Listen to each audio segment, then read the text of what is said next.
Olá, amigos do canal Legado da Fiel, aqui é o Rui novamente. Hoje eu vou falar sobre uma coisa muito especial do Corinthians, parabéns da sua história, que são a posição do goleiro, o guardião alvinegro, o guardião corintiano. Mas antes de falar nesse assunto, eu gostaria muito que você já deixasse seu like, não esqueça de botar seu like aí. Se você não tiver inscrito no canal, que por favor você se inscreva, que você divulgue nosso canal, compartilhe com seus amigos. Então é o seguinte, quando o Corinthians é fundado lá em 1910, quando ele surge com o seu primeiro time, o nosso primeiro goleiro foi o Valente. Goleiro muito bom, realmente começou com muita projeção do Corinthians, né? Só que depois ele se lesiona e o Corinthians tinha um dos seus fundadores que era goleiro, Anselmo Correia. Um dos 5 fundadores era goleiro também. Então ele achou que ele assumia aquela titularidade e o que acontece? Ele foi barrado, foi para o segundo quadro e contrataram o Sebastião, trouxeram o Sebastião para jogar no gol. Sebastião que ganhou o primeiro título em 1914 como goleiro do Corinthians. E ele ficou muito ofendido naquela época, o Anselmo não queria. Depois ele foi convencido de que o mais importante era a agremiação, não a sua vaidade pessoal, não a sua projeção. Ele entendeu, apoiou a ideia e realmente se tornou também, no segundo quadro, dos grandes goleiros do Corinthians. O Corinthians sempre teve grandes goleiros, um outro marcante foi Tufi ou Satanás, que nasceu em 1899 e morre em 1936. Ele morre com 37 anos, morreu muito novo. Mas foi um goleiro realmente que ganhou o campeonato de 28, 29 e 30. Ele abandona a carreira em 30, né? Era conhecido como Satanás porque ele se vestia todo de preto, ele tinha uma costeleta bem grande, negra. E dizem, né, que quando ele morre, ele pediu, antes da sua morte, ele pediu. Dizem que ele morreu de uma pneumonia, depois de comer uma melancia gelada. Ele pediu para ser enterrado com a camisa do Corinthians, parece que assim foi feito. Eu não tenho uma comprovação disso, eu não tenho fotos disso, mas me parece que foi isso que aconteceu naquele momento, naquela época. O Corinthians sempre teve grandes goleiros, como o Pino, como o Gilmar. O Gilmar dos Santos Neves, para mim, talvez tenha sido, eu não vi jogar, mas tenha sido dos maiores, as maiores expressões que o Corinthians poderia ter. Ele chega no Corinthians aqui em 1951 e joga até 61. E em 51 foi gozado que o Corinthians sofre uma goleada estrondosa da Portuguesa dentro do Parque São Jorge por 7-3. Ele foi culpado por aquela derrota, ele fica afastado do time, ele não treina mais.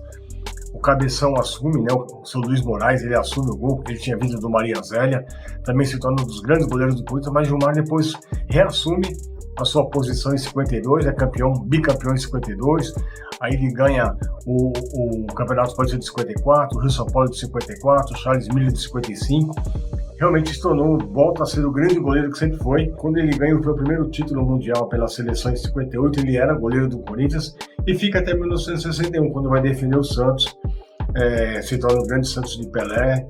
Realmente fez uma trajetória muito grande, mas nunca deixou de ser corintiano, sempre procurou enfatizar que o seu coração mesmo estava aqui dentro do Parque São Jorge. Depois dele eram outros goleiros fantásticos também, depois veio o Ado que veio do Londrina, apenas com meia dúzia de jogos e foi parar na seleção brasileira como segundo goleiro, ficando na reserva do Félix, e o seu reserva era o Leão, que tinha chegado recentemente para o Palmeiras, vindo do Comercial de Ribeirão Preto. E depois vieram outros também, como Tobias, como Jairo. O Corinthians sempre foi um celeiro de grandes goleiros. Ronaldo Giovanelli é uma das grandes expressões, talvez tenha sido o goleiro feito na casa com realmente o maior destaque, ganhando o primeiro título brasileiro nosso em 1990, era defendido pelo Ronaldo Giovanelli, né, um grande goleiro, uma grande pessoa, um dos ídolos e ícones da posição no Corinthians.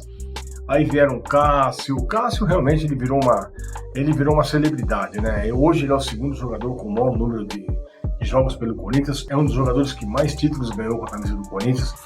Mas antes dele também já vinha o Dida foi excepcional no nosso primeiro Mundial, nos campeonatos brasileiros de 98 e 90, onde ele foi fundamental, defendendo 2 pênaltis contra o Raí, por exemplo, numa semifinal. Então a nossa história de goleiro é muito marcante, muito marcante. É uma posição realmente ingrata, é uma posição que você é o único, né? Você é o último, você é a vidraça, se passar por você não tem mais solução. Talvez a trave, talvez um zagueiro, né, bem colocado consiga evitar o gol, uma bola para fora, mas uma vez a bola acaba dentro do gol, e às vezes uma partida fantástica desse goleiro acaba numa falha, jogando todo o seu trabalho por fora. Então o reconhecimento para o goleiro é muito pouco, tanto é que infelizmente ainda ele conta, ele jogou tantas partidas, ganhou tantos títulos, mas ele sofreu tantos gols. Realmente a referência nunca foi boa para o goleiro, né? Tanto é que dizem que quando o goleiro joga, nem grama nasce, E, infelizmente, é uma das realidades, né? A não ser nos campos sintéticos que nós temos hoje, isso possa não acontecer. Mas se você vai nos campos de futebol, realmente, onde tem gramado, um pouco de grama, o lado do goleiro não tem grama nenhuma e nem nasce mais grama. Então é isso, eu queria falar um pouquinho da nossa história, né? De grandes goleiros que tivemos aqui, goleiros que marcaram realmente uma história, muitos com títulos, outros sem títulos, mas com uma importância muito grande. O celeiro de goleiros é uma posição muito ingrata, muito difícil de jogar, né?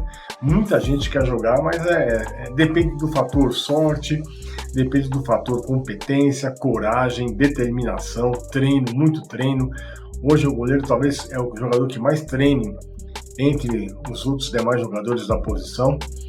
E no Corinthians ele tem um lugar muito especial com grandes goleiros que tiveram aqui, que marcaram sua história, marcaram sua trajetória e fazem parte do nosso histórico. Então, até que o Ronaldo Giovanelli é um dos poucos goleiros que tem um busto aqui, mas com certeza viram outros, porque a gente não pode deixar de reconhecer nossos ídolos. Dê um clique aí, aperte um likezinho, dê um curtir, se inscreva no canal se você não tiver inscrito e compartilhe com seus amigos, tá bom? Um abraço para vocês, um bom dia para vocês, com muita saúde, paz e harmonia. E vai, Corinthians! Vamos, meu timão, não para de lutar. Aqui tem